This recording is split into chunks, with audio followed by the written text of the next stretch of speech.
Jacob, home field has so much new stuff, especially for March and March Madness. They came in with new jerseys, like new retro jerseys, which are super, super cool. They always have the best stuff. I bought a home field shirt a couple years ago, and it still looks brand spanking new. And I got more home field stuff on the way. I absolutely cannot get enough of home field apparel. If you're a NASCAR fan, actually, they have some throwback gear on their site too Yeah. right now. So tap in, home field. If you want to support the show, use code SQUARE at checkout. You get 15% off if you're a first time orderer, or you get 10% off if this is if you're just a home field addict. That's code SQUARE at checkout. There's one company, Andy, that we trust to put our own merch out there into the world and who we firmly believe is coming on top this football season. That's elitesports.com.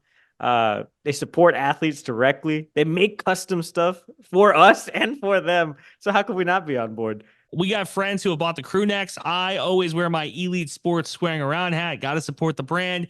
Use code SQUARE at checkout for a 10% discount. Not too shabby. EliteSports.com. They support the athletes and they support us. So go support them. Thanks for squaring. What's up, everybody? Welcome to Squaring Around. We got a special one out this week. Before we begin, I want to give a special shout out to my little brother, Jason, who's graduating this week with his master's. And that's why we're recording slightly earlier. We usually record Wednesdays at 5 for everybody that really wants to know. But this week we're recording Tuesday night. And it's because I'll be in San Marcos doing all commencement stuff this week. So we decided to do things a little differently. Big Thadd had a big announcement about the Maroon Golden Collective. And we had a couple mailbag questions. So we're here to answer all of those. Andy, what do you think, buddy?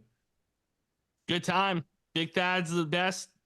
22 players. We get into a lot of Texas State football stuff. So if you're into football in early May, this is the podcast for you. I really didn't know how in-depth we were going to get because we were debating stats and stuff right before we started recording. And boom, we hit all of it pretty much. So a lot of things I didn't know were going to come out of this episode have come out. Here it is, everybody. Tired of winning the tailgate but losing the games? We can't help that. But we can tell you what the hell is up with each team and what's going on across sunny San Marcos. Texas State fans, get on your feet. You're listening to Squarin' Around with Jacob Rodriguez and Andrew Zimmel.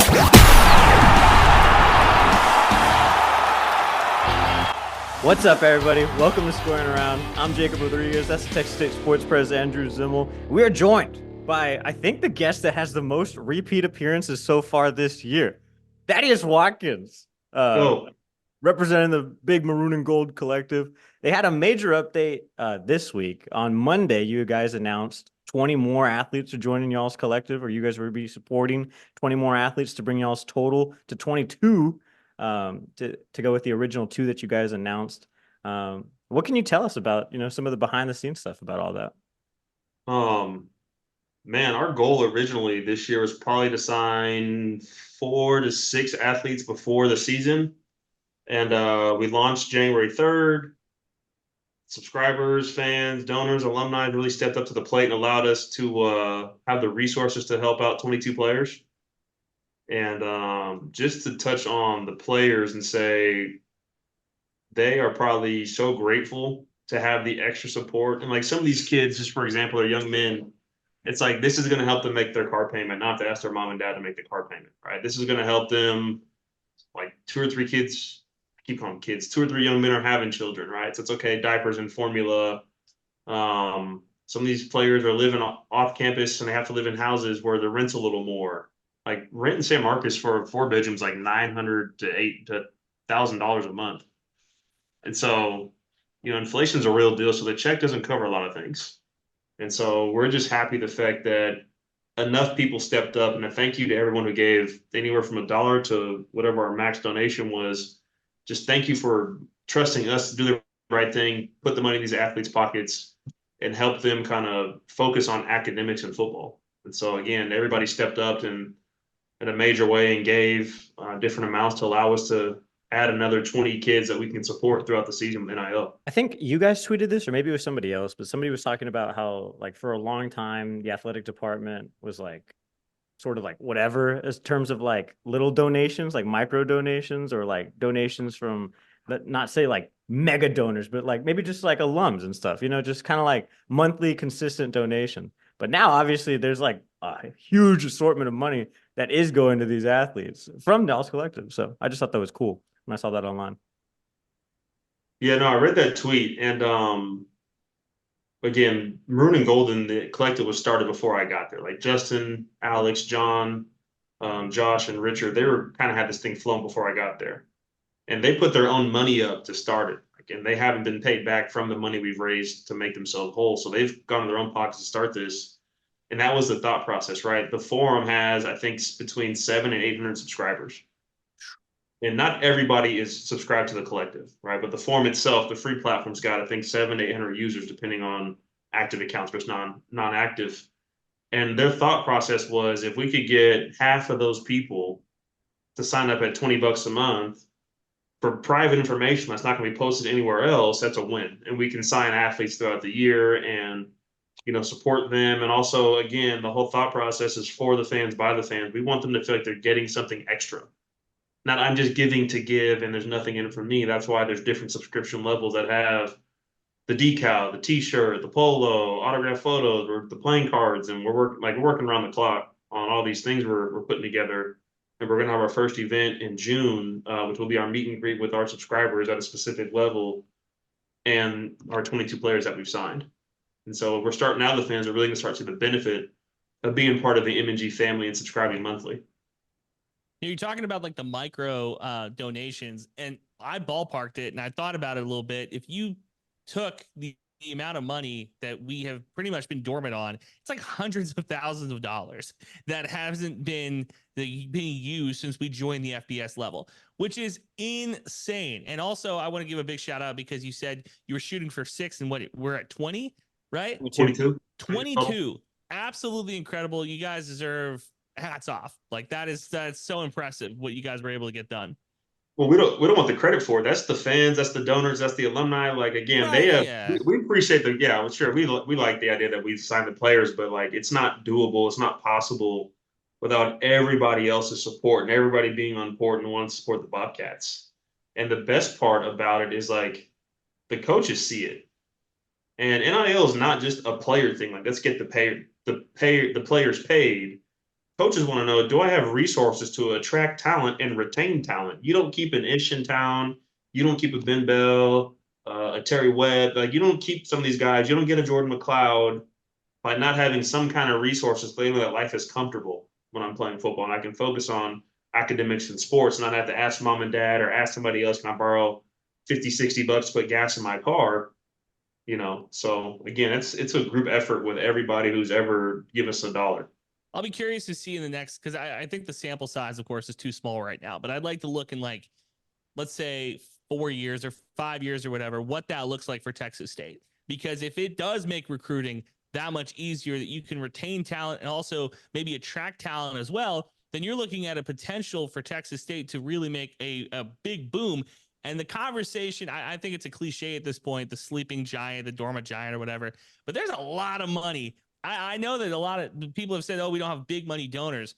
There's a lot of money that could be being moved through San Marcos. So to have this as a vehicle to potentially recruit, retain is just ginormous for not only football, but athletics in general as it continues to grow. Yeah, I think the number I saw on Twitter was, I think they used 200,000 alumni. And if 200,000 alumni give $20 a month, that's $4 million a month raised for the university. Or even just half of that. You know what I mean? Like, yeah, I'm saying, but at $20, like, I don't know everyone's financial situation, but I'm sure 80% of that can comfortably give $20 a month to their cause, athletics, the performing arts, campus and enhancement, whatever. There's a lot of money out there if you kind of do it the grassroots way, the slow way. But hey, it adds up, and that's how we've been able to grow, sign 22 players, and keep a lot of talent in San Marcos. And the other part, you look at these other programs at the higher, the Power 5 level, and they have maybe a little bit more affluent donors and affluent alumni. And I've always said that all it takes is Texas State to have one really good athletic season from front end to back end, right? We start in August, we end in May. Just a great athletic calendar, and you need one person to create the next Dell or the next Microsoft or no. And look, we joke about this, but like it just takes one person popping off that had a really good time in a softball game or a really good time in a football game. And when they hit their, they go, okay, hey, I'm going to give some money back. Hey, I remember I had a really good time in a football game. Hey, I remember I listened to Squarin Around pod. Hey, I remember, you know what I mean? I remember Big Thadd coming on talking about the collective, and I'm going to give a little bit of chunk change back. And then boom, it just avalanche. So it's important that the vehicle exists. And I know that you say, hey, it's not us, it's the fans that are doing this. That's 100% right. But it's important that the vehicle exists for them to give the money to, or to entrust it to you guys too, to be like, hey, I trust the collective to do the right thing with this, which is big. That to get the trust is huge. Big trust. Big trust. Big trust. But no, again, we're excited, man. We surpassed our expectations because the fans surpassed our expectations. Again, our goal was 4 to 6, 10 if we got lucky, and this thing is blown up. I mean, we got a shout out today from College Spotlight or whatever it was on Twitter. They got 20,000 followers, and they were sharing our news. And I know RJ at K-Stat, he shared it. Ishmael was sharing our news with Dave Campbell. Players are, people want to interview the players, and that's what it's about. I mean, when you're a G5 school, and I try and educate people who want to give to NIL, like, don't look at a UT and an A&M. You need to look at like a North Texas, a UTSA, a UTEP, like Houston, and say, and Houston's going to be on the larger side, but like, that's kind of who we're competing against for recruiting. Like, we're not trying to, we probably could get those guys, but again, we're not recruiting the same 5 stars that UT, Bama, and A&M are recruiting. If you're shoving out, but because you just mentioned a couple of okay G5 programs, in fact, really good G5 programs, but you also mentioned some pretty large areas: Houston, North Texas, San Antonio, West Texas, like all of those pockets. When you talk about getting guys in, that's another really big thing. And Texas State last year, take back Texas, recruit Texas strong.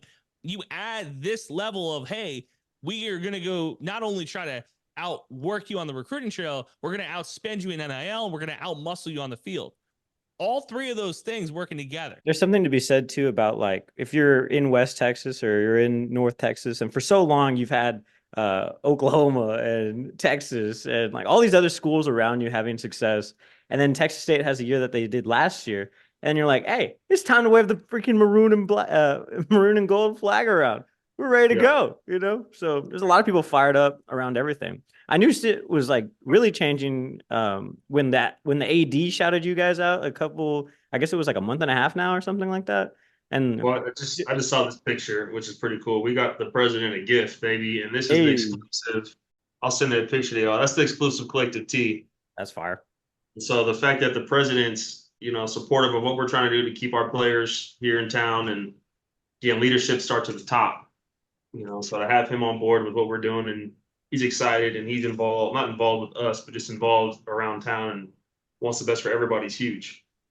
So many people have asked me too, like, how has like Texas State not had like the year that they had before? But it really does all start from the top. Like, there's a lot of things that like worked out correctly for the football team, but for the university overall, within the last 3 years, that's really kind of set all this stuff in motion.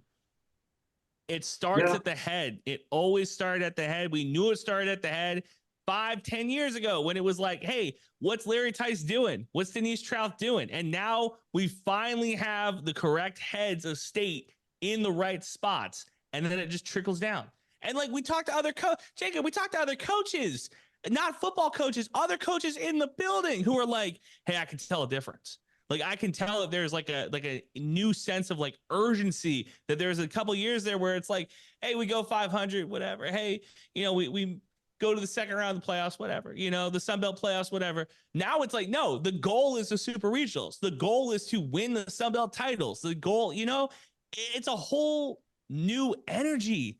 It's a completely different building, I think, with Don and with Danfus at the helm. No, for sure. And I mean, like when the president first got on campus, I'm on the board for Fellowship of Christian Athletes. We were having our Monday night kickoff, and I just shot him a DM. I was like, hey, man, we're having this kickoff, probably 100 kids, 100 players here, all sports. We'd love to have you. Showed up. And he's gone to the last 2. And I shot my shot, man. I was like, hey, if you're It's the president. You don't think he's gonna respond. And an hour later, he's like, "Hey, email me, and I'll put it on the calendar." And just the fact that he would take the time on a Monday night, he's probably been doing things all day long to coming out from 7 to 9 with FCA. I mean, that just shows you who he is. And Don's been around long enough that everybody likes him. Like, Don's a very likable person. And when you talk to him, he makes you feel like you're the only person he's talking to, and he knows your name. Hey, Thad. I'll never forget. Like, it was a spring game. Myself and Michael Chambers are both former offensive linemen. He's like, "Have you guys seen the new basketball gym? We done the renovations to Strahan, blah blah blah. Let me give you guys the tour." He gave us on like a 45-minute tour of everything they've redone on the middle of a Saturday. Didn't have to do that at all. I'll always tell my story. If you haven't heard the story before, I'll tell. I don't know if I've told it to you. We were at New Orleans. It was the last year I think that we were in New Orleans for the Sun Belt basketball tournament. I was there to cover it. 3 of my friends were there just to watch it. And Don came up to them and was like, "Hey, let me get you some wristbands so they could eat and drink for free, like VIP wristbands." Because they were like, "Hey, you guys came all the way from San Marcos. Let me hook you guys up." He didn't need to do that. He didn't need to do that, but he made like a lifelong connection to not only like me, because I'm always going to be like, "Hey, that's great that you help my friends out." But those 3 guys are like, "Yeah, I know Don's the man. He helped us out in this situation." That just goes to show you the type of dude he is.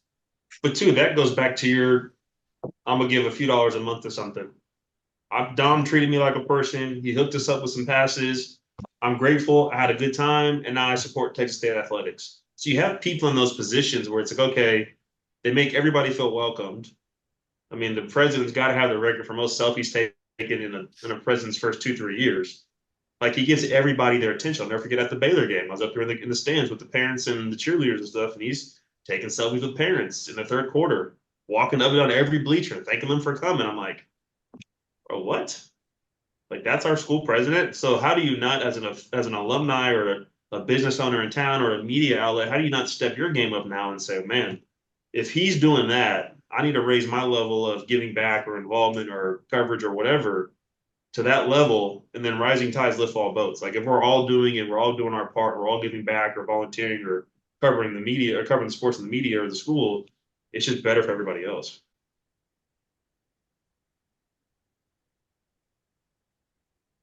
Jake, got anything for us? You're just gonna. I like how you were just like, "You good, dog?" You're nodding, I was nodding, nothing. Yeah, we all just feel the beat. We're like, all right, yeah, that's good shit. well, how do you? No, it's okay. That was such a weak question I had in my head. Whatever. Well, shit. Shout out Maroon and Golden again. Appreciate it. MaroonandGolden.com/NIL. Check out the monthly subscriptions. There's something for everybody. And again, if you're giving to us, we want to give something back to you. So every subscription level that you increase, you get more from us. And that's what's helped us sign 22 players in the last 4 months. And every collective member also gets a hidden benefit. You can also subscribe to Squarin Around for absolutely free. What's up? That's what Jacob and I were joking about that we were like, we got to find a way to get it where, like, gotta plug it in. The minute they subscribe, like, it's just like, boom, and for free, here's a YouTube link. Like those ads. Upgrade your package for free and get a free year subscription to Squarin Pod. Yeah, facts. Yep. We'll put that at the $0 level on the website. Yeah. You could. Yeah. Get your foot in the door. For opening up the website, here's a free subscription. Official partner, Maroon and Golden. So I put out, first I got a couple DMs actually, just like unsolicited questions. I was like, where the fuck was this energy like 3 weeks ago? Whatever.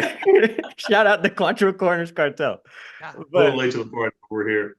Yeah. And then I put up a tweet that we'll have a mailbag with Thad. This is like I guess like a mini mailbag in itself too. So we got a couple questions to answer. I think I'll establish an order. How about this? I'll read all the questions and then we'll turn to Thad since he's our guest, and then Zim will round things out, and then I'll bring it back, and then we can keep going like that. Question, Thad answers, I answer, probably argue, and then back to you. Got it. Yeah. I thought it'd be helpful to establish an order, especially we came in a little hot. We had an argument right before we started recording. I'll tell you about that later. It nearly broke up the friend group, honestly. It was a 2v1. 2v1. We were jumping him like Drake. Oh shit. Thad, do you have any rap battle beef takes to get off before we start? I think Kendrick played it really well. I think Drake shot push-ups, right? And then he dropped what was after push-ups? He For dropped him? another one. And then there Family was like, Matters. Oh, family. no, Man. there was Yeah. one.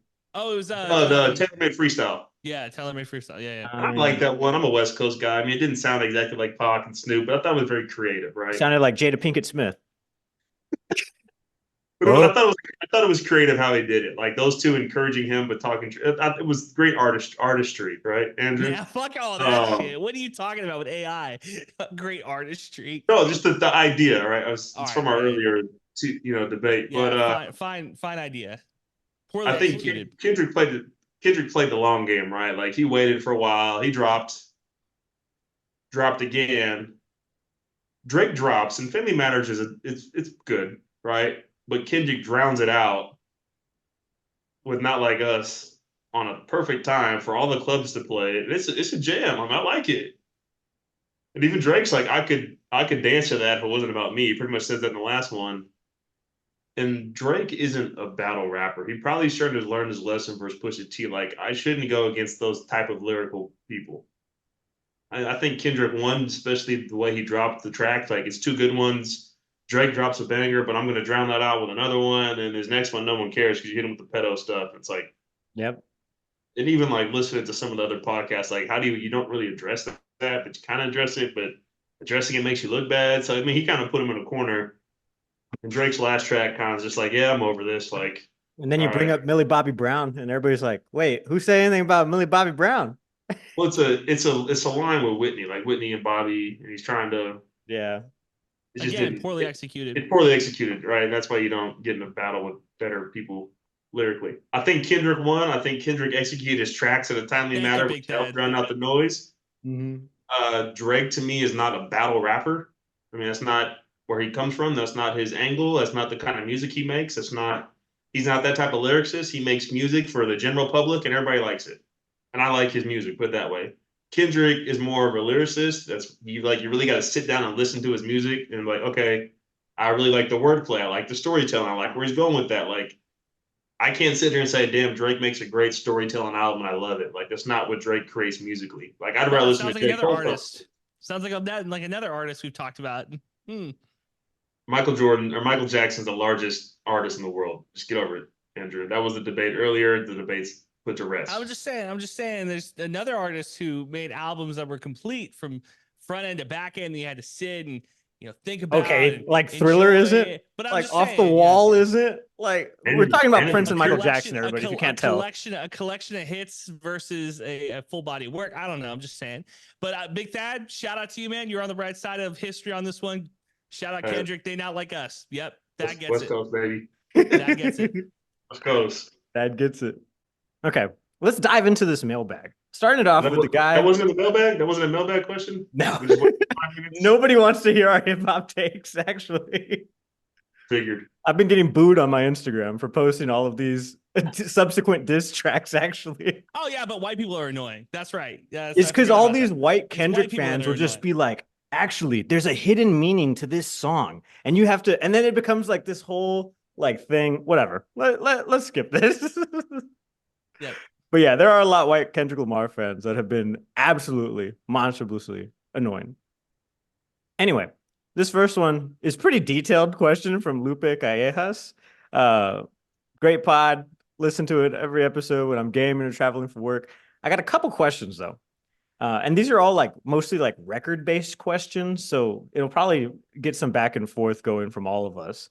Does McLeod break the single season passing and touchdown record? That was set, the passing record at least was set by TJ last year. I don't think touchdowns records have been broken, but we have all these individual tabs pulled up too. Let's start there.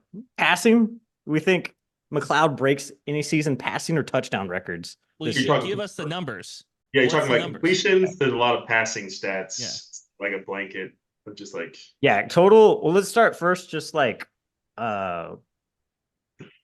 total yards.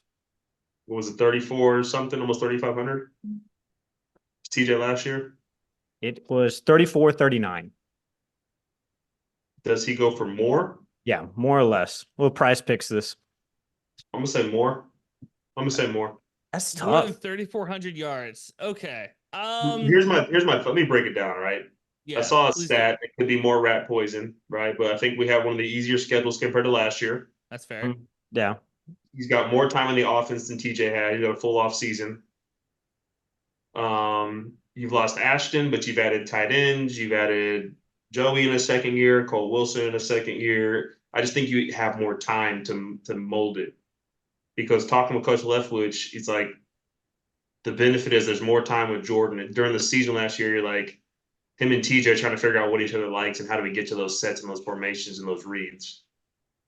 And you got a guy coming off of Sunbelt Player of the Year versus the guy who didn't have as much success in the SEC but had great success with us. I think like the odds of him going over 3,400, I think, are higher.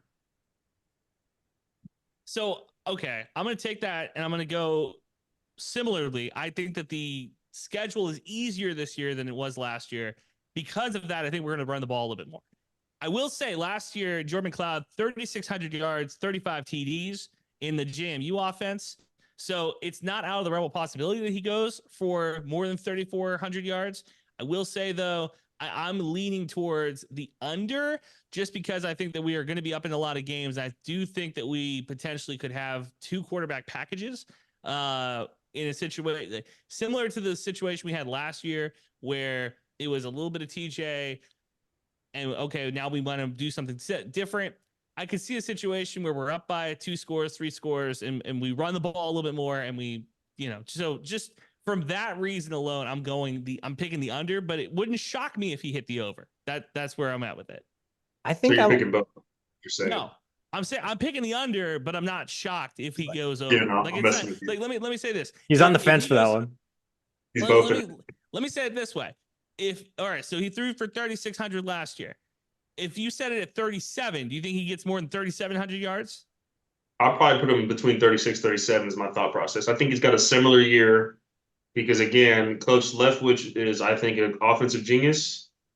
You've added a Chad Morris. You've added Barrett Neal. You've added more offensive minds. And we do have a great running back room. I think we have one of the most talented running back rooms in G5, if not in the country. I think in the Sun Belt for sure. Like you got Ish, you got Lincoln, you got the transfers we brought in. Like you got a lot of talent. But I think that you run a similar style that we ran last year. Like TJ didn't have some great games and threw for 3,400 yards. I think if he would have stayed and had a second year, he's 37 to 4,000 yards next year. Yeah. Just based on a year two in a system with playmakers where you don't have to throw an 80-yard bomb to get 80 yards. You can throw a slant to Joey or to Cole and they can get you 50 or 60. You can throw a swing pass to Ish. Ish had a 90-yard completion last year on a little pop pass on the road. I mean, like TJ didn't have a stellar complete year and threw for 3,400 yards in a system he learned at the end of summer. You're asking him to throw for a lot of yards, a lot more yards over a short 4,000. You said 4,000. I was like, nah. 34, 30. I would put the cap at 38. I said 3,800 would be the absolute peak, and that's us throwing the ball a ton of times in a game. I like Jordan McLeod. I like the running back room. I'm going to go under. Okay. I don't think he breaks the passing record this year. I'll take the under. Also, the single season touchdown record was 26, set by Bradley George in 2008. TJ had 24. That's a number. So I think that one will get broken. Take. Yeah. If I were to put a stat line on Jordan this year, I'd probably say 3,600 yards and probably 30 to 32 touchdowns passing. Yes. I think they want to get. I would think they want to get to throwing the ball. Okay. I don't know that for sure. I haven't got no inside information. I just think if you watch the UIW play, yes, they had some great running backs, but you had a Cam Ward at one point. You had a Lindsey Scott, and they threw the ball all over the yard. And that's where I'm getting like, okay, if we're trying to get back to what they ran other places and averaged 52 points a game, and we averaged 38 last year, and Cam Ward's not Miami. He had some talent. I see a similar play style. More explosive plays. I think that you're on the money on that. I'm just going to lean to there's something to be said for using the talent that you have, and you don't have the best running back room in the country, or not in the country, but in group of 5, let's say, best running back room in the Sun Belt and not use it. Yeah, you don't bring over half of UTEP for nothing. Yeah, you don't bring off half of UTEP's talent for nothing. I think Jordan's going to have a good season. I would take the over on touchdowns if you set it at 25. What was it? The record's 26. Yeah. If you set the record at 26, let's say, all right, do you think he's going to have 26.5 over or under? I'd pick the over on that. The yards, though, I just think that there's going to be a lot of death by 1,000 cuts, not so many 90-yard completions. I think so too. I'm also, I don't know. I think Thad alluded to this a little bit too, the tight end stuff. Have we ever been a tight end school? Will that ever play a factor into this stuff? Hold on. We had a couple of good tight Yeah, ends. Chase Harper. My dog, Chase Harper. He was a baller. He got a tryout with the Cardinals, got cut in camp. And you had Keenan Brown. You had the tight end before him who signed with the Raiders. Say it again. Wasn't Gabe? Yeah, I think so. Gabe might have signed with the Raiders. He got cut in camp. So we've had good tight ends. I don't know if we've gotten the ball the way they should have. I think when I was here, Chase was probably our best receiver. Just like a target thing? Yeah, just a target and system fit. But, I mean, you got Connor Fox, who's healthy this year. You've got some other tight ends. I mean, we have so many tools, too. That's why I think the passing yards, like, it might not be a lot of exotic deep passes, but I think you're going to create a lot of mismatches where you're going to have an opportunity to get Connor Fox on the scene for 40 yards, or like the Baylor game, Ish caught a bench route out the backfield for a touchdown and no one was on him. Like, you're going to get some easy 20, 30-yard completions. And then you're going to get a running back to go for 40. That's what I'm saying. Like, I think you're going to get what's the completion record, too? That's what I was going to say. That's the number I would be more – of all of the numbers, that's the one I'm most I'd say completion and touchdowns are probably a lock. The yards, yeah, you're asking for a lot. But if you just threw for 36 – completion in a season? To build the ball. Yeah. In a single season, 279, TJ Finley last year. Yeah, I mean, again, there's some games like, man, TJ just didn't have a great game. Yeah. And that's why I think that Jordan coming in with a full off season, more time with your teammates, more time with your coaches, and a guy who's already had success. I don't say the expectation is that you'd have continued success, but I mean, you didn't bring him in here to go for 2,000 yards and 15 touchdowns. True. Moving on. This is the second part of Lupe's question. What other single season records might be broken this year? He lists 3 players: Marty, Hobart, and Ben Bell. What do you guys think? This is all just speculation, too. We don't even need numbers for this. Ooh, I don't know the numbers. I want to know the sack numbers, because I know Ben had 10 last year in a breakout season. I just know that D-line unit, in my opinion, is probably the deepest unit on the defense. Is it the best unit on the team? On the team, I'd probably go low. Still go running back. I would probably say between running back and defensive line. You can probably flip a coin. Okay. Because you've kept a lot of guys, right? You've kept Ben, starters coming back, Ben Bell, Terry Webb, Tavion Coleman, Myron Warren's coming back. He played. He had a back injury last year, but he played. You've got Devins coming back. He plays outside linebacker. You've added Stephen Parker, who was UIW's Defensive Player of the Year in their conference last year. He's an outside linebacker who had double-digit sacks. I mean, I think it's going to be hard for one guy to get all the sacks because we run exotic fronts, we run twists, but I think we're probably too deep on the D-line of guys who both rows could start depending on play call and situation. So I think that's going to be hard for like a sack record. I'm just excited to see all 8 to 10 guys who are going to play D-line this year get a chance, because you have a lot of talent, and the thing is they all want to see each other win. I don't know if you guys follow their social media, but like there's times at 10 p.m. you have Terry Tavion and Ben Bell and a few other guys who are working on pass rush at the stadium at 10 p.m. on a Saturday. Like, not at the square, not playing video games. They're working on pass rush and technique and steps. So I'm excited to see the D-line, but I don't know if one guy is going to get 15 sacks this year. We just don't run that kind of defense. And I'm looking at Marty and I'm saying to myself, if it was just him in the backfield, maybe you could see him have like a type of breakout season that he had last year, where he is, I think what was Jacob, he was Dave Campbell's all Texas second team. Yes. I think he was one all-purpose in a few things. Like, he's an All-American as an all-purpose. Yeah, he was all-purpose back, and then second team, I think, just straight running. Yeah, so I'm looking at it as the running back room is a lot deeper this year. I don't think he's going to be breaking any individual records just because of the type of rotation that they're going to be running. Points per game.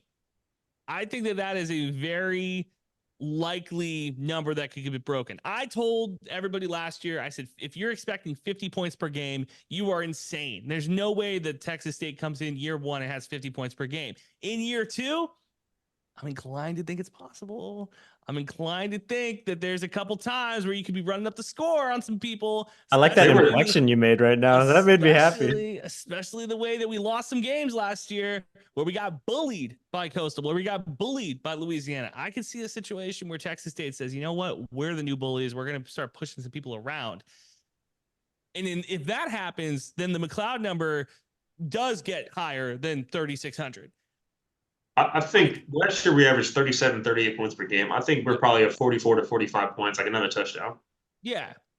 Well, if you take away what TJ's like worst 3 games, which is probably like Louisiana, Okay, Troy, and Coastal. I know, but if you're doing some revisionist history and you go, okay, well, in the best circumstances, if we played both of those teams within a score or we blew them out like we did some other teams, you'd be like, oh, I could see how those numbers would be crazy inflated or crazy not, you know? We just lay an egg against those teams too. The season doesn't end up the same either. So I don't know. You know, I mean, we had a 77-point game last year. And then you had what was the Coastal score? Coastal, I think, was like 14. Yeah, something like that. Arkansas State, I think we had 24, 21, something like that. Mm-hmm. And then, late. Yeah. I was going to say the Arkansas State one got away from us. So there, like I said, there's a couple of games here where I look, GJ Kenny, Leftwich, they don't seem like the type of vindictive dudes, but they are gamers, and they both said they play video games. And I'm just saying, if you've ever been around a dude that plays video games, he does want to run the score up on you. I'm running the score up. I'm trying to score up. So I'm not saying, I'm just saying, Keith Gill, get on your phone in week 6 when Texas State's beating teams because they're keeping the starters in. I'm just saying, like, don't be getting mad because other teams have done it to us. You know, I remember there was a time where Texas State was down big in the fourth quarter of some of these Sun Belt games. And I'm like, hey, I'm seeing some dudes I haven't seen before on the field, and I'm still seeing the starting secondary out there. Hey, I'm still seeing the starting quarterback out there when they're up by 3 scores. I think Texas State could do something similar this year. We'll see.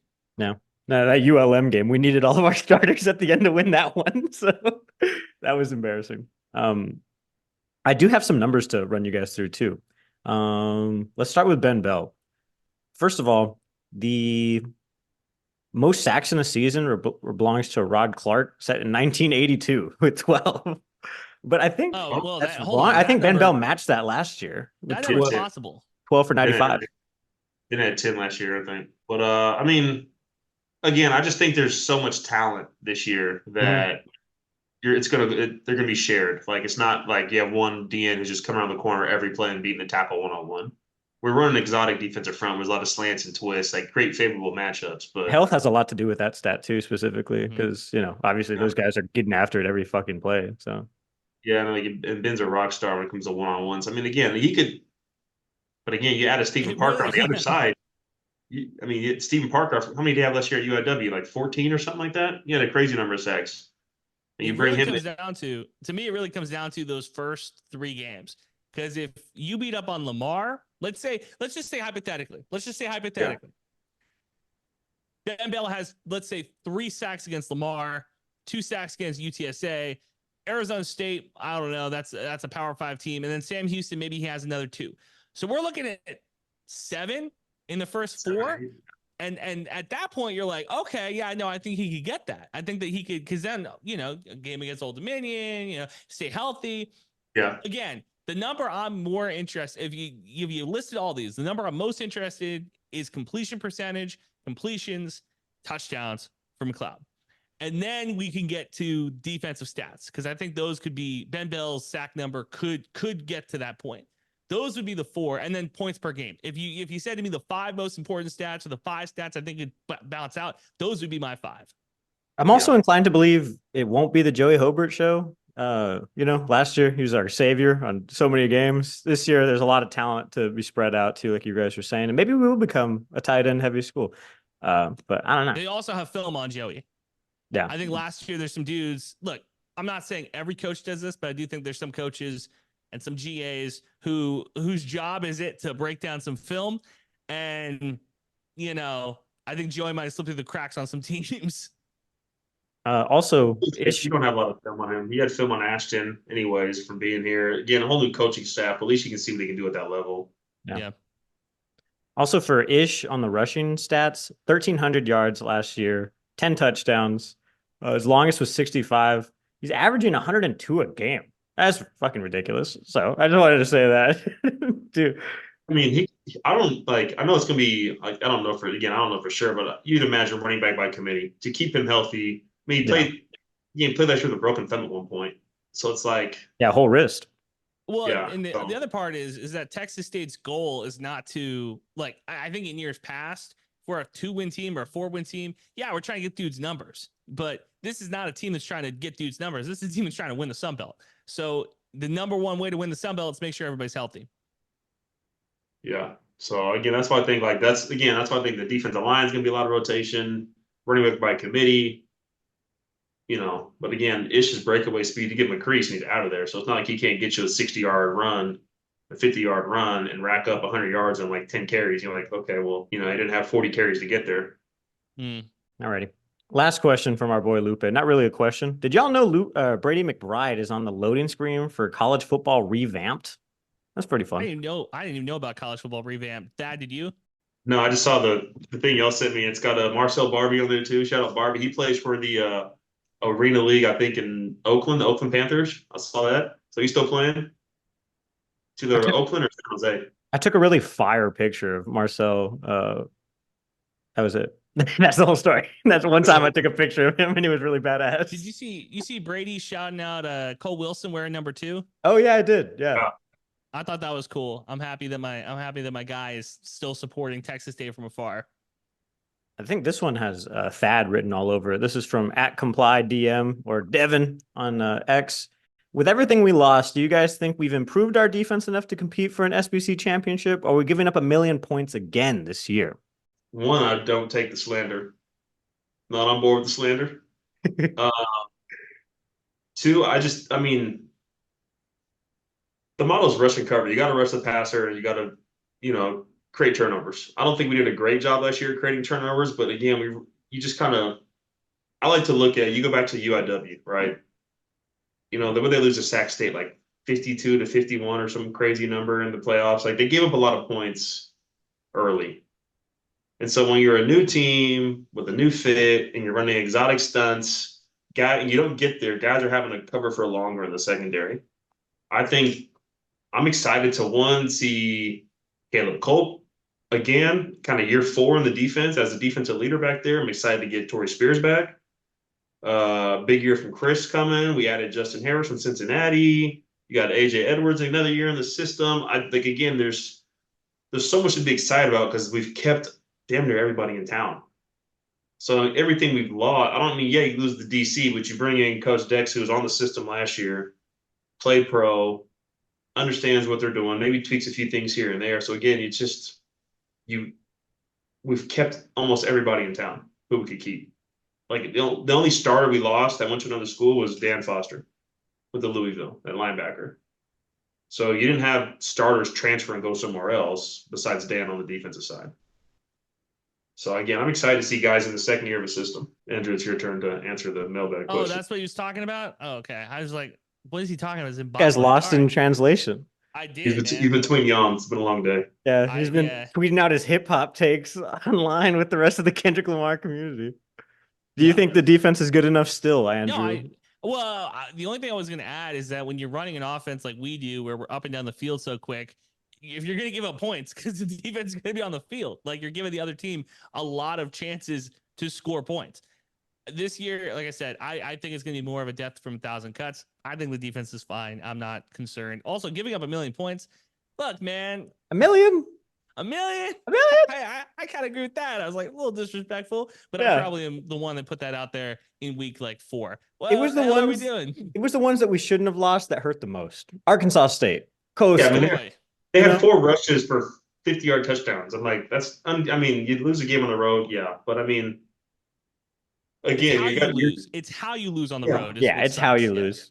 And then Louisiana, that one hurt a lot too. But yeah, we just didn't get a lot of takeaways last year, and I would expect that we get more takeaways this year. Again, year 2 in a system for DBs, You're deeper on the D line. You have more rush guys. Still got to fill linebacker. We just got the commit from Houston. You know, you got Max Harris who came in, who played in the UIW system, went to ULM, and then now he's with us. You got Kenny Hayes coming back. You got Khalil Alexander. I mean, you got guys coming back who have played meaningful minutes. What's more important to me is stopping mobile quarterbacks. Like, if you said to me that that's the one thing that Texas State, like, you know, they say, like, okay, every offseason you improve one thing. If you improve collecting mobile quarterbacks, then we're golden, because that's the only real kryptonite we had last year. You probably also add 3 wins too with that. If we could stop any shred of a mobile quarterback, that's UTSA, that's Coastal, and then what? See, now Troy or Louisiana? I'm gonna stop you right there. I refuse to give Frank Harris any type of credit as a mobile quarterback. Well, he's not very mobile anymore. But when he had $1 billion, like in that game against Texas State, there was a time where he was mobile, and then there was a time where he very much was not mobile anymore. So I don't want to hear that we should not have lost to UTSA. I'm not going to say he's a dual threat quarterback, but he extended the play to make the right plays. So my definition of mobile quarterback, guy who can get out of the pocket and extend the play. Oh, so now, okay, so TJ Finley's not a mobile quarterback. Do we agree now?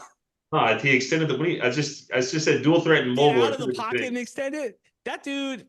Didn't he roll out versus Baylor and throw a touchdown to Davenport in week 1? Okay, talk to me. Against Rice, he's not moving like that either. You didn't have to. You're throwing touchdowns to Nash. Man, I'm sick of this. I'm sick of this mobile quarterback thing. I didn't say he was mobile. He is mobile, not dual threat. See, there it is. There it is. Like Jordan McLeod. Jordan McLeod he's not. I wouldn't say he's a dual threat quarterback. He's a mobile quarterback. He's not dual threat. He's not going to rush for 1,000 and throw for 3,000. Like Barrick Neely is a dual threat quarterback. Yes. Those are Jordan high McLeod, standards. The mobile quarterback. Those are high standards, though. That's what I'm saying. There's a difference in dual threat and mobile quarterbacks. All right, let's talk about quarterbacks. Actually, this is a 2-parter from Devin. Did we really need another quarterback? He's talking about RJ Martinez, right? Is that the name from Baylor who just transferred over? Also, overall, I'd want to say too, I think there's been more positive headlines overall in the portal aspect than negative headlines, always since GJ Kinney has been here. So take that for what it's worth. But yeah, let's talk about the quarterback situation. I like the RJ Martinez ad for several reasons. One, he balled out at Northern Arizona. 2, he's been trained by Sean Rutherford since he was in high school. And Sean trains a lot of quarterbacks who do a lot of good things. 3, it's a head coach's job to bring in talent. Even if you're PJ and people are like, oh, what does this mean for PJ? It means he's got another guy to learn from and compete with and to push him in practice.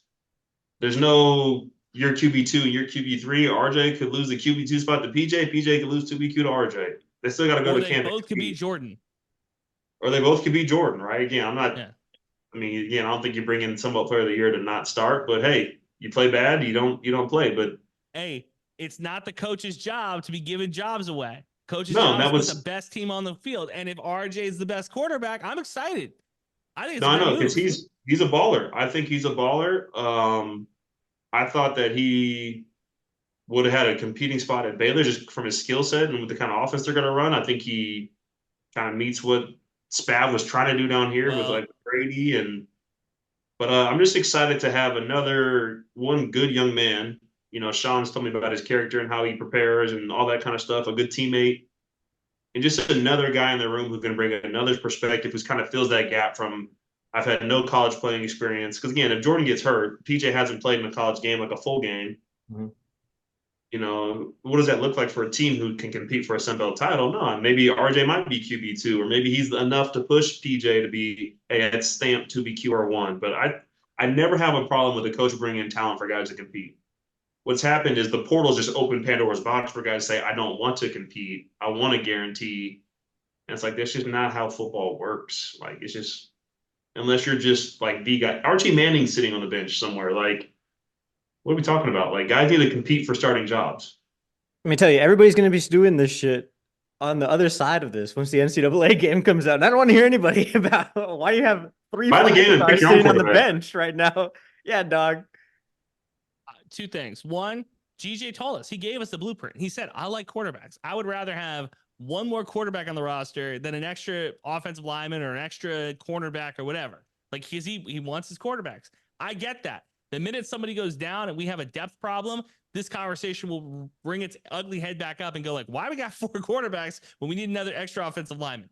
That's the first thing. I like the move though, because immediately when RJ committed for sure, I reached out to a couple of friends that have a couple of friends who are still in contact with Spav and was like, hey, what can he tell us? And across the board, they were like, You're playing a game of telephone with all these it's the right move. You know, because Spav doesn't pick up my phone anymore. I don't blame him. I get it. He changed his number for sure on your ass. No, it's the same. I have it. Oh, okay. Yeah. He doesn't pick up my phone. That's fine. I don't no hate there. But I asked, and he said, like, from the people that I talked to, they all said, hey, RJ is the deal. You know, he's going to be a good addition to Texas State. This is the type of guy that you want in your locker room. I was like, great. That's all I need to hear. Let me tell you, the stock in Mexican Americans has never been higher than at this point right now in the season. I got my flag out. I'm ready to go. The Santa Ana jersey's hanging high, huh? Santa Ana jersey's hanging high. Pre-ordered his RJ jersey on Texas State's website. Yeah. Well, how fortuitous for this to happen the week after Cinco de Mayo and the week before Mexican Mother's Day, which is on Friday. So, boom. Happy Mexican Mother's Day, everybody. And especially to RJ's mom. Hey, just to circle back on the defensive side, all right, I pulled the stats. We only had 22 takeaways last year. 11 picks, 11 fumbles recovered. So, okay. All right, Thad, set the number. 20 I would like to see over 30.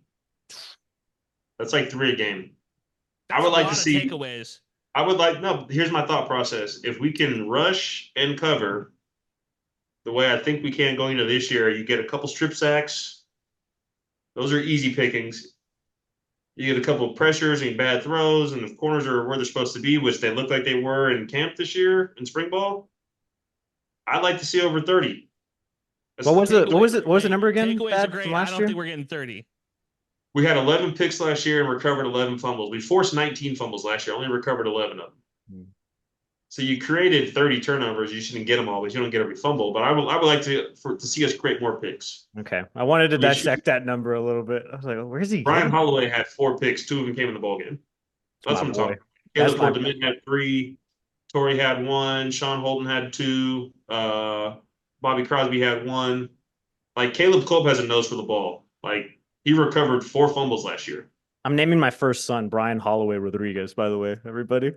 I think we have probably 3 times as many punt return yards than we do interception yards this year.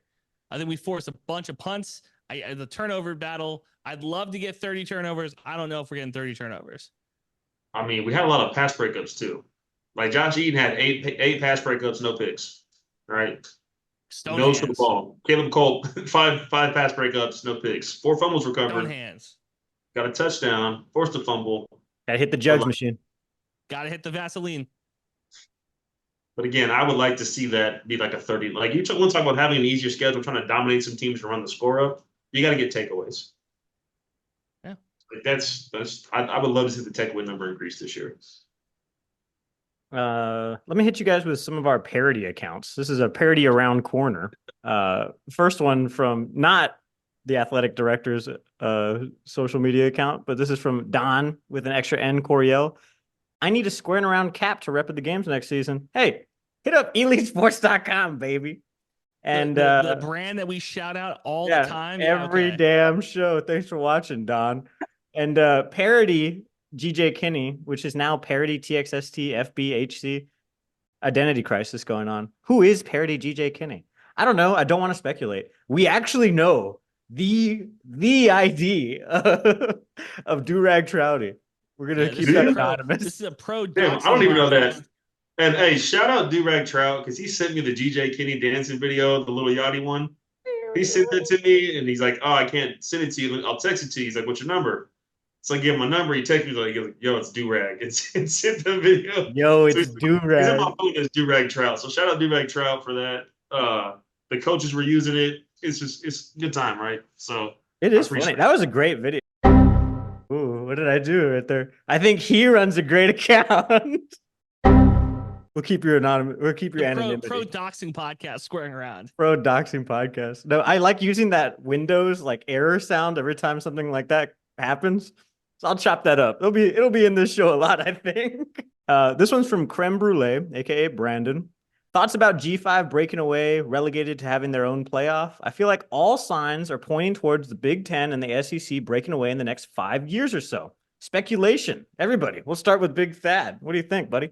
I think that the playing field is becoming even more fair because of how often players transfer. I think that in the next 10 years, you're going to see not a big difference from P5 to G5. You're always going to have your juggernauts. Talk about a zag here. I'm just saying, you're always going to have your juggernauts. You're going to have your Bama or your Georgia. You're always going to have 2 or 3 of those. But outside like the top 10 powerhouse programs, I think over the next 5 years, you're not going to have a lot of drop-offs. Like you have guys who are coming from Colorado going to Texas State. You have guys who are going from Georgia to another G. Like the people are moving around so much. You're finding a guy like Ish who was at Houston Baptist, Houston Christian, whatever, and now he's an All-American. Like it's going to come down to the coaches who can recruit, retain, develop, and say, "Hey, we're open for business too. Come over here and be an All-American or All-Conference player, and let me help you get to the next level." Versus being at Alabama and waiting till your 4th year to sniff the field.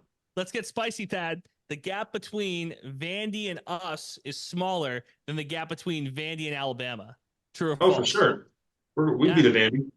Yeah. The gap between Auburn and us is smaller than the gap between Auburn and Alabama. That's a rivalry one. I'm probably going to stay away from that one. But again, with what we have in the locker room and the coaching staff, like they know, obviously last year showed we can maximize what we have.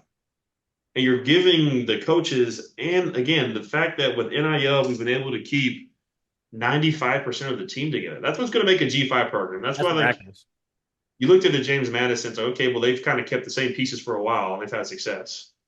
So again, NIL does what? Players can stay here and be comfortable. They're not millionaires. They can be comfortable, right? Unless the coaching staff know. Leave it alone, Andrew. Let's the coaching staff know that the community supports us and we have resources. Every player that came in here was like, man, I really want to stay at Texas State too. I don't want to leave. So we figured it out. And that's how you build it. I'd rather be comfortable in San Marcos than uncomfortable in Starksville. That's what I was going to say. I would not be surprised if our coaching pool money also went up. I have to ask about that number specifically. So I don't know this, but I wouldn't be surprised if there's also some more juice in the tank this year. Back watching again. Here he is. Yep. Yeah, who else is going to do it? Nobody else does this shit around here. I did not spend 2.5 hours with Mike Craven fixing the Big 12 for people to say the G5 is going to get relegated. All right. I didn't spend that much time talking about college football for G5 to get relegated. Look, all of the signs do point to those two conferences, the Big Ten and the SEC, splitting away, doing their own thing. There are so many college football teams. Like, I don't think people quite understand that there's like 130 college football programs in America. Like, people only focus on Alabama and Clemson and Florida State. They only focus on those like top Power 5 programs, but there's a shit ton of programs in this country. So I see the idea that, okay, let's say those 40 teams decide to go and do their own thing. That's fine. Go do your own thing. Because I'll tell you what, I'm not saying I'd rather be in the NCAA than whatever they're going to do, the alliance, but a national championship is a national championship. You know, we still hang those banners up from the FCS days. And if you tell me in 2036 that Texas State beats San Jose State for the national championship, but we didn't play Clemson or Alabama, hey, I'm still buying the shirt. All right, banner's still going up. So I don't really care. I don't relegate whatever the hell you want to call it. National champion is a national champion. In fact, do it. Make my day. I'd rather only face group of 5 programs and beat the hell out of South Dakota State, North Dakota State, or whatever. You are the funniest guy ever to me. No, but I mean, like, you look at like just the ACC, for example. I pulled it up. You had Pitt, Virginia, and Wake Forest all won 3 or 4 games last year. Could we beat those teams last year? I'd put a little money on it. I mean, shit. I'm not afraid of those teams, right? You look at a Duke, well, Duke has a good program. Clemson's Clemson. Because when you start getting those top teams, we could beat Miami. Say we could beat Miami. That's in San Marcos, yeah. But Clip it. But no, I'm just saying, like, you start looking at those programs, it's like it's the interior, it's the offensive and defensive line. Like that, those are the guys who are getting drafted second, third, and fourth round in the league. Are those guys? That's the difference between your P5 and G5. It's your interior. Is do I have a guy who's a like UT? What the D tackle run? It was 330 pounds, but like a 4'8". Like got drafted first round. Like that's your P5 difference. Is guys like that. Like can he wreck at a game for Texas State? Yeah. And it takes one or two of those guys to wreck a game. But do we have the guys who could block them now? Hey. I like what the offensive line's doing. Shout out Coach Shu. I like what he's doing. But I'm just saying, like, that's your P5 and G5 difference is your interior offensive defensive line. That's what the game is. You just described one of the best athletes in America. But yeah, I get where you're coming from. Hey, I got love for Coach Shu and Coach Shuth in the weight room, baby. One of the best athletes in America. The gap between Texas State and Texas Tech is smaller than the gap between Texas and Texas Tech. Yeah, but I mean, we play Texas next year. We'll figure it out. We'll test my theory. You're asking questions, Andrew. That frame of questioning is how child psychologists ask questions. I just want everybody to be clear. I'm like, where the hell have I heard this shit before? The gap between Drake and Kendrick and the gap between Prince and Michael Jackson. No, fuck that. Fuck that. The way bigger gap between Prince and Michael. But anyways. I have a perfect question for you, Thad. I would argue after this weekend. There's about a 6-foot difference between Kendrick and Drake, if you know what I'm saying. Not in actuality, a 6-foot difference, but yeah, in terms of 6 foot in the dirt. Yeah. Exactly. Anyways, that wasn't a mailbag question. What else we got on the? Oh, I have a question for you, Thad, but I need you to answer this as if you were, and maybe you are. Maybe this is you. The biggest college football fan, period, and also a financial advisor. So that's why this is perfect for you. We talk about like in terms of like college football, right? Like there's like, I guess maybe this is like the biggest frenzy. Like, is there a bubble for all this college football, like huda?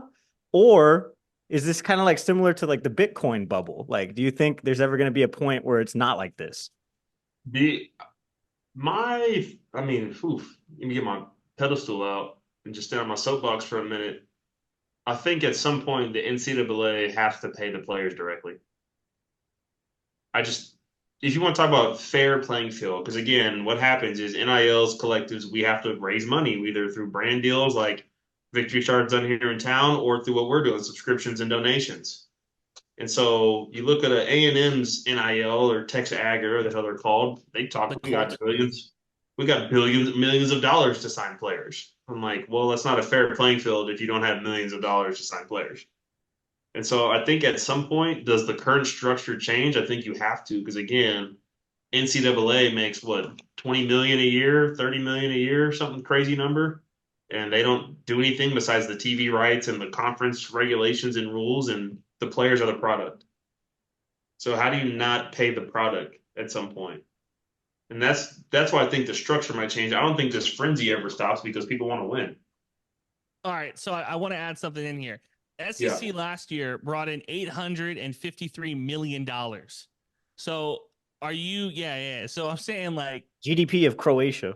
Yeah, the GDP of a small like Eastern European country here. You breaking them off a piece, or is it just the NCAA's got to dip in and pay them, or is the conference going to pay them? I think the conference and the NCAA should do revenue sharing with the players, just like NBA and NFL does. Like, yeah, you get a portion of the TV deal, jersey sales. Like, NIL is great, but the collectives are having to do all the work. Like, I am tired. We've been doing this stuff for 4 months, and we're tired. Bro, Justin works nights and then gets up and works. We're working on a new website, and he's doing the subscriptions. And John's an attorney. John's following NCAA, and I text him legal questions, so we're compliant. I had 22 kids coming in and out of the office to sign contracts last week. Like, we're doing all this stuff for free. And it's like, dude, at some point, either the collectives get burned out or you start taking a cut, and now you're taking money away from the athletes. It's like, that's the goal. We don't want to take anything out. We want as much to flow to the athletes as humanly possible. But if you did a revenue, like if Texas State football did a revenue sharing and said, okay, here's what suites make, here's what Bobcat Club, here's the parking, and players, every player gets the same split. And if you want to branch out and be a Jordan McLeod and get a deal with AJ's or Ish and get a deal with Jack's, that's on top of the school and the Sun Belt giving you revenue sharing. If I'm the SEC, I have a product because we have Alabama, and we have Georgia, and we have A&M, and we have UT coming. Like that's why you have an $850 million deal, is because the players on the field, basketball, football, baseball, softball, whatever it is, you're getting TV rights and you're selling tickets to watch these kids play. Pay the kids. All right, so let's talk a little bit closer to home. According to this website, knightnewhousedata.org, Sunbelt is making 400, or in 2023, made 437 and some change $million. Now, if you take out the government support, I don't know why the hell the government's paying the Sunbelt, but shout out, right? Dudes and players too. Bidenomics, $278 million would be the pool of money that the Sunbelt brings in, and that's revenue. That's not, that's after you pay all your different commissioner and everything else like that. $278 million ain't something to turn your nose up at, boys. That's a pretty solid amount of money that we got for a conference that, in a lot of people's minds, is not in the front of mind. For the very casual Sunbelt, or the very casual college football fan, Sunbelt is probably not front of mind. So almost $300 million to play with, not too bad. Well, you're wondering why there's Well, government money too. Like it's because of the public facing like institutions. Like these are all public schools, or for the most part in the Sunbelt, right? Or ODU is not a public. Yeah, I was going to say ODU is not, but and James Madison is ? Whatever. I don't think James Madison public either. But most of them are, and that's what I'm saying. And even private schools do pay money to the government too. So that's where that money comes from. $159 million though. Take it. Feels like a lot of money. Hey, you ever get taxed? I mean, it's not an easy fix, right? Because if you take 300 million, what is there, 10 teams in the Sun Belt? No, 14. 14 teams. 14. It's like not that much per school if you break it down that way. So you take 270 divided by 14 teams, that's 20 million at school. Easy peasy. I mean, and that's to say that they're going to get the whole revenue, that you're splitting it from the whole revenue. So let's just say $100 million split 14 ways, It's not a lot. And then you're trying to, renovate the stadium, do baseball. No. I don't think, I think that should be a completely separate pool. You're talking about paying the players. I think that you pay the players from a percentage of that revenue. That like every year we earmark $100 to $250 million or whatever, right? Depending on, a percentage, whatever. And then that just goes straight to the players. Like that doesn't go to a school to do renovation. That doesn't go to a school to, feed them. That's literally just straight player. Don't schools use that money for renovations? And I mean, Jacob got to backwatch closer and tell me where it's going, but like I don't want to know, like, okay, if we were to give that money, where does that money go? I know you earmark it, but no, it depends. Because if you give anything, like it feels like if you give Texas State $100, sometimes it just like disintegrates into nothing, because that's how many things get split up. So that's why I like direct donations to the athletic department or whatever, because then you're like, oh, at least this went towards this pile of whatever is going on. Like look at if you do the tuition, they give you the itemized bill, and it's like, your $30,000 or whatever, and it's like $5 goes to lawn care, and you're like, damn, dude, I'm spending $5 as I'm watching kids walk over, like, and make their own little paths. Like, this is bullshit, right? But if you got like 27,000 students or whatever, $5 goes a little bit of a long way. So it's like that South Park thing where he's investing and then he gives the banker the money, and it's gone. It's gone. That's it. I got a $100 check from my grandma, and my dad said I need to put it in the bank so it can grow over the years. Well, that's fantastic. A really smart decision, young man. We can put that check in a money market mutual fund. Then we'll reinvest the earnings into foreign currency accounts with compounding interest, and it's gone.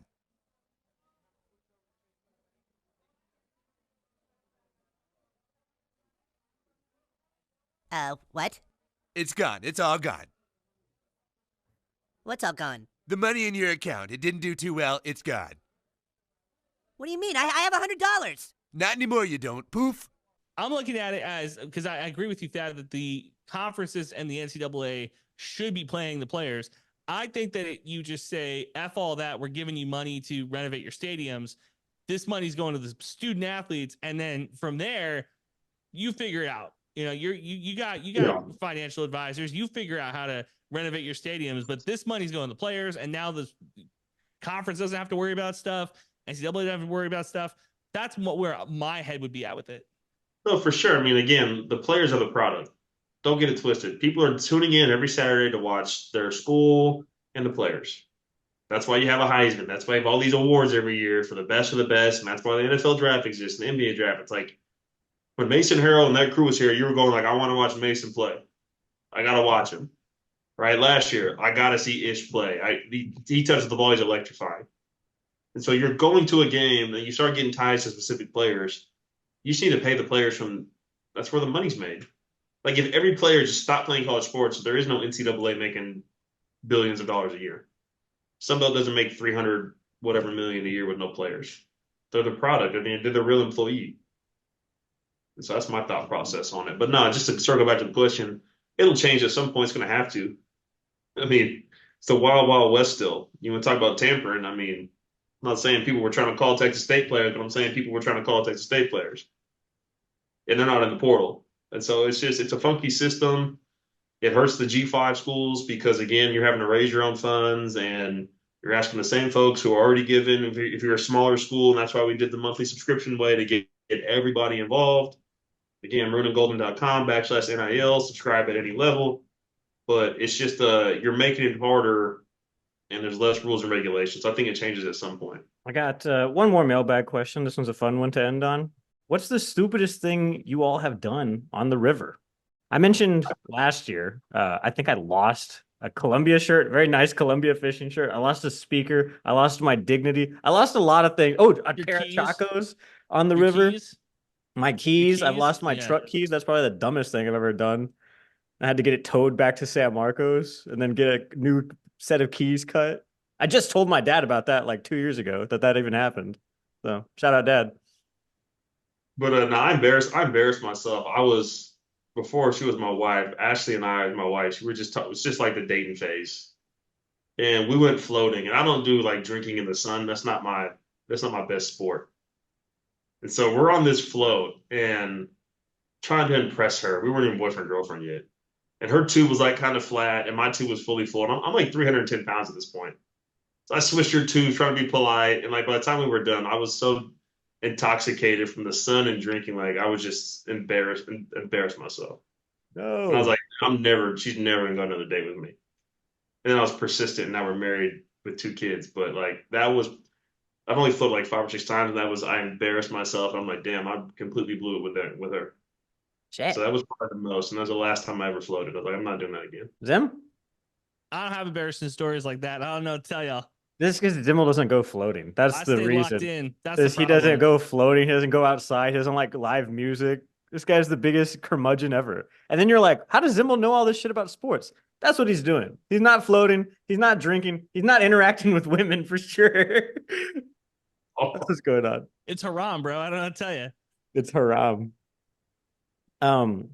Last thing, I had a question for you, Thadd. You mentioned like how much work goes into the collective and stuff.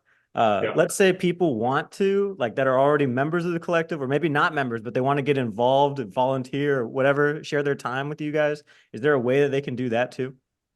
Yeah, we're trying to figure out the best way to do that, right? Because now that we've signed players, we're working on their deliverables, which would be like events and meet and greets and stuff like that.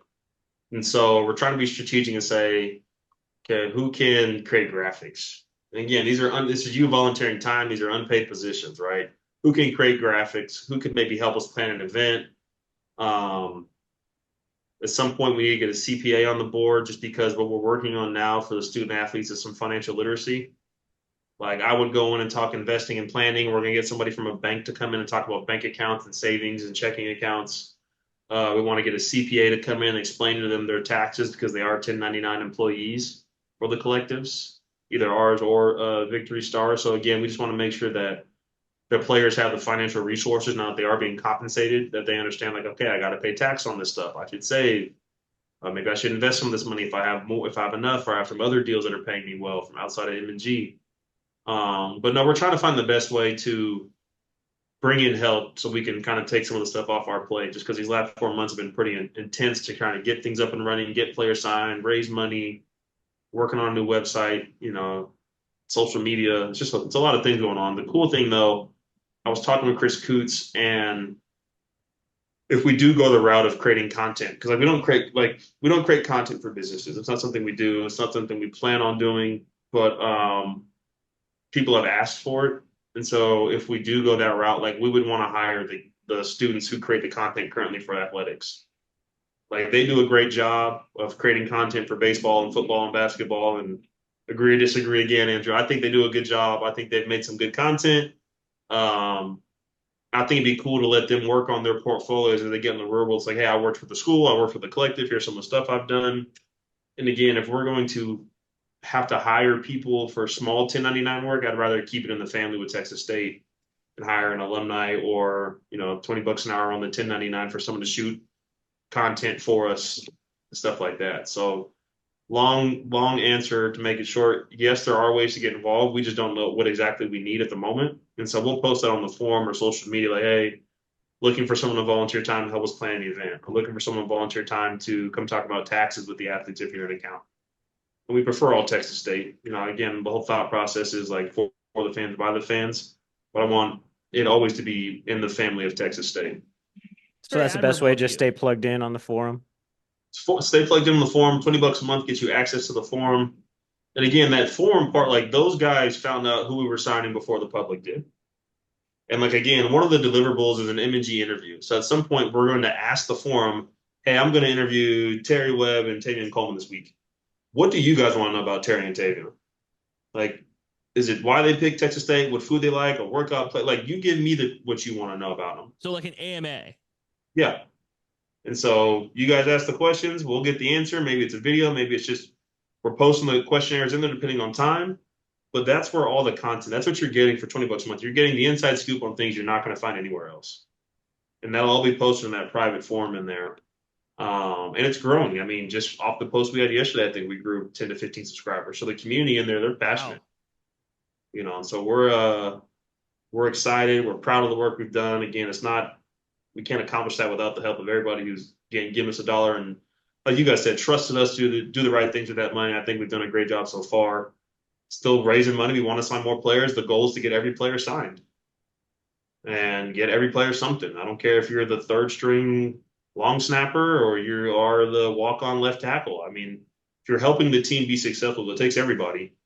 We'd love to get you something, right? So that's the goal, is keep raising awareness, keep growing the subscription, start to deliver on the deliverables for our subscribers, and continue to grow it. Well, great. Thanks, Thad. I appreciate you. A huge shout out and congratulations again to Maroon and Golden for doing all this shit from scratch, everybody. Usually you hear about collectives at this level of college football. Like usually it's, a millionaire alumni that comes in, kind of like sweeps in, kind of sets all this stuff up, gets all this. These guys are learning on the job, getting no pay for any of this, and just like really passionate Texas State people. So all good people to know. All good vibes. If you're a millionaire and want to scoop in, we'll take that. And Georgia State's got sugar caddies. We got sugar caddies, bro. Let's do it. Caddies. We can use some. It helped us out. But no, again, it's not possible without the people, like the fans, the donors, the alumni, guys like you give us a platform to share our story. The love on social media, like this is a big team effort. We're the middle guy here who puts it all together. Yeah. Well, sweet. The last podcast standing, bro. Yeah. Thanks for spending some time with us, Thad. We appreciate it, man.